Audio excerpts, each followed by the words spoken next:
It's 1942. No one had ever heard of Guadalcanal. They didn't even know how to pronounce it.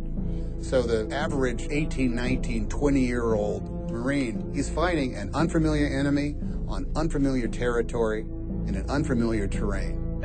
None of these boys were veterans. Maybe our colonel had been in World War I, but no one had been in combat. There hadn't been any combat to be in. We had read all this stuff about the Super Japanese and how they defeated the Chinese and the Russians. We could see the battle going on because we were just high enough up to look down on it. Can you imagine being on one of those ships? Looked like they were that far apart, and lightning bugs would go from one ship to the other, and then a ship would blow up. There wasn't really any way to know who was who or which side was winning or anything, but our Navy took a terrible beating that night. Where's the Navy? Gone.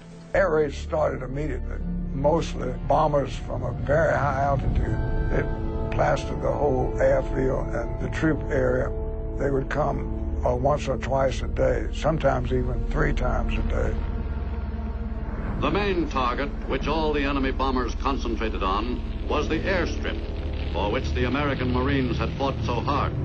Henderson Field, which had been seized on the second day and never lost, was quickly repaired after each bombing. The airport was always the prize. They considered it an unsinkable aircraft carrier. That's what the Navy said. And our job was simply to hold the airport.